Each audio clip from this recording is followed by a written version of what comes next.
ভাই রে ভাই, জামাই আজ একই দাবি করলো রে, আমার ঠ্যাং নাকি খাবে। হ্যালো এভরিওয়ান, আসসালামু আলাইকুম। কেমন আছেন আপনারা সবাই? আলহামদুলিল্লাহ, আমি তো অনেক ভালো আছি।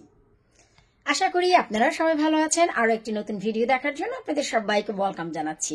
আর আজকে আমার ঘরে কি রান্না বান্নার আয়োজন হলো সেটাও শেয়ার করব। আর হচ্ছে জামাই ভাই কি যে আবদার করলো, আজ সেই আবদার আমি কিভাবে মেটাবো সেটাও আপনাদের সাথে শেয়ার করব। গত বুধবার দিন আমি মাছ রান্না করেছিলাম, মৃগেল মাছ কুমড়ো বড়ি দিয়ে, যা আপনারা দেখেছিলেন। আমি ভিডিওটি আমার ইউটিউব চ্যানেলে আপলোড করেছিলাম। তো প্রবাসী জীবনে আর দিতে পারিনি, তো ইউটিউব চ্যানেল থেকে আপনারা দেখে নেবেন। তো গত বুধবার আমি বড় বড় 8 পিস মৃগেল মাছ রান্না করেছিলাম কুমড়ো বড়ি দিয়ে, মানে কালাই বড়ি দিয়ে। তো আমি বুধবার দিন 1 পিস খেয়েছি ভাই। আর হচ্ছে জামাই বুধবার দুপুরেও খায়নি, রাতেও খায়নি। বৃহস্পতিবার গতকালকে আমি কষ্ট করে 2 পিস খেয়েছি।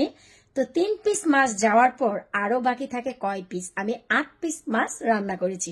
তো চলেন সবকিছু মিলিয়ে থাকছে আজকের এই ভিডিও। সবার শুরুতেই দেখাচ্ছি আজকে রান্না করেছি আলু দিয়ে বেবি চিকেন। এই যে দেখতেই পাচ্ছেন, অল্প স্বল্প ঝোল দিয়ে, কারণ আমার ঘরে কোনো ঝোল হয় না। আপনারা সবাই জানেন বাচ্চারা একদমই ঝোল খায় না, তাই একদমই যে গা মাখা মাখা করে জাস্ট কিছুটা রেখেছি, কারণ এগুলো ফ্রিজে রাখলে এমনিতেই জমে যায়। আপনারা সবাই জানেন ঠান্ডার দেশ। তো এই যে এটা হচ্ছে রান্না করেছি। এরপর রান্না করেছি, যেহেতু ডিপ ফ্রিজ খালি করার কথা, তাই ডিপ ফ্রিজে আমার গার্ডেনের করলা প্রসেস করা ছিল, আমি ফ্রোজেন করে রেখে দিয়েছিলাম আলু দিয়ে। এই যে করলাটা জাস্ট ভাজি করে ফেলেছি। এরপর হচ্ছে চলেন আমি আমার দুঃখের যে বিষয় সেটা দেখাচ্ছি। গত বুধবার 8 পিস আমি মৃগেল মাছ রান্না করেছি, বললাম না বুধবার আমি 1 পিস খেয়েছি, আর গতকালকে কষ্ট করে 2 পিস খেয়েছি, অথচ এই পর্যন্ত ভরা ছিল বড়ি দিয়ে। তো বুধবার দিন জামাই ভাই খায়নি। কেন খাইনি সেটাও বলছি। বুধবার দুপুরবেলা আমি পালং শাকও করেছিলাম, সে শুধু পালং শাক আর ডাল দিয়ে খেয়েছে আর বড়ি দিয়ে খেয়েছে। রাতেও ঠিক তাই করেছে। গতকালকে বৃহস্পতিবার ছিল, গতকালকে সে বড়ি দিয়ে আর পালং শাক দিয়ে ভাত নিয়ে গিয়েছে, আর রাতে বাসায় এসে ডাল দিয়ে আর হচ্ছে ডিম দিয়ে ভাত খেয়েছে, সে কিন্তু মাছ খায়নি। তো এই যে দেখেন 5 পিস মাছ এখানে রয়েই গেছে, আমি 8 পিস রান্না করেছি। এখন আপনারাই বলেন যে ভাই, এই মাছটি থাকা অবস্থায় আমি কি আমার জন্য আর মাছ রান্না করতে পারি? মোটেও পারি না। তো এই হচ্ছে ভাই আমাদের আজকের খানাপিনা। তো চলেন এবার বাকি কি কথা সেটা আমি বলছি।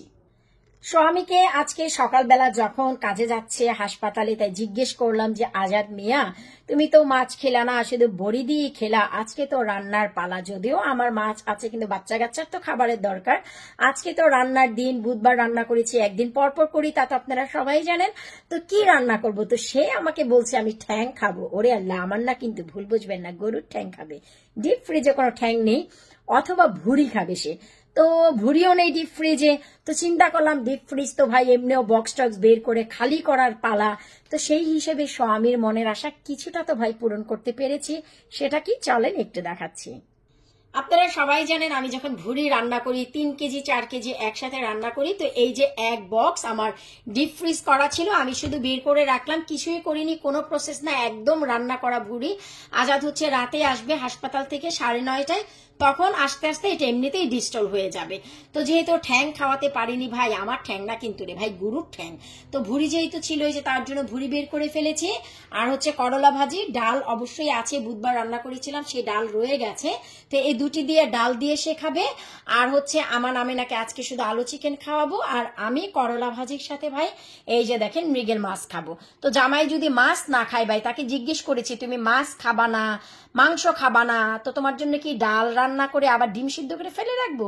তো বললো না ঠিক আছে, আজকে ঠ্যাং রান্না করো অথবা ভুড়ি রান্না করো। তো ভাই আপনারাই বলেন, মাছ মাংস না খেলে আপনি কত সবজি করে দিতে পারেন? আমার ফ্রিজে ডিপে যত সবজি আছে আমি তা করেই দিচ্ছি, আপনারা তো প্রতিদিনের ভিডিওতেই দেখছেন। আর এই যে দেখেন এখন হচ্ছে আমেনাকে শাওয়ার করাবো, আমি গোসল করব। তারপর গতবার বাংলাদেশ থেকে যখন এসেছিলাম, আমার ছোট বোন ওর গাছের একটি কদবেল দিয়ে দিয়েছিল বেশ কয়েকটি, সব খেয়ে এটা ডিপ ফ্রিজে রেখে দিয়েছিলাম। জানি না এটার অবস্থা কেমন আছে। আলহামদুলিল্লাহ, বিসমিল্লাহ। ওরে আল্লাহ, হাতে কেন ব্যথা লাগে গো। যদি ভালো থাকে, ওই আমার কিচেন ভাঙিস না, ভালো থাকলে এটা হচ্ছে আমি ভর্তা করে খাবো, ভর্তা করে। ওরে আল্লাহ, ভাঙতিছে না, তাহলে দেখি ভাঙবো।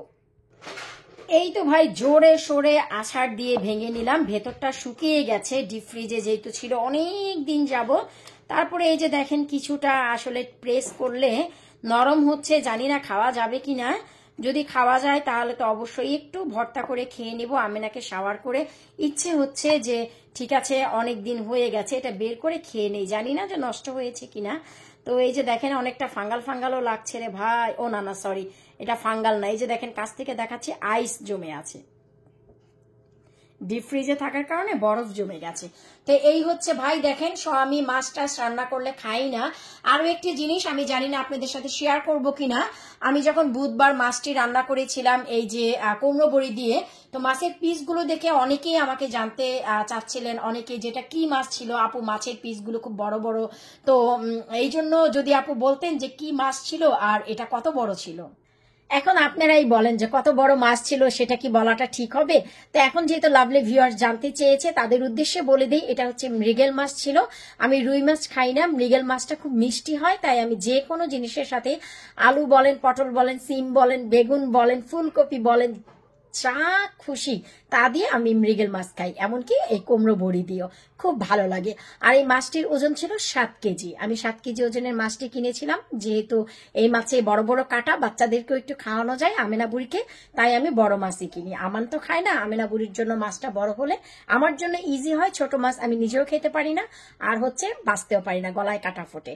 আর ছোট মাছ হচ্ছে আজাদের বেশি পছন্দ, আমার অত পছন্দ না।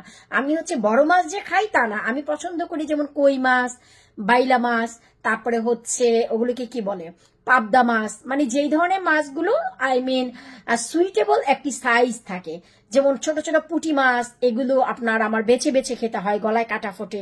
সরপুঁটি মাছ বড় হলেও আমি খেতে পারি না, তো আমার কাছে এগুলোই ভালো লাগে। কই, শিং, মাগুর, তারপরে হচ্ছে শোল মাছ, তারপর হচ্ছে পাবদা মাছ, তারপর হচ্ছে আরো কি কি মাছ আছে যেগুলো আর কি আই মিন বললাম না, যেগুলো সুইটেবল সাইজের।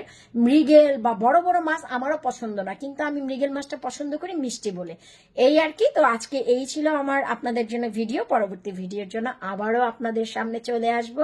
জামাই মনের আশা পূর্ণ করতে পেরেছি। সে কি এমন দাবি করলো রে ভাই, ঠ্যাং খাবে, ঠ্যাং ঠ্যাং কোথা থেকে খাওয়াবো আপনারাই বলেন। বিদায় নিচ্ছি আজকের মতো, আল্লাহ হাফিজ।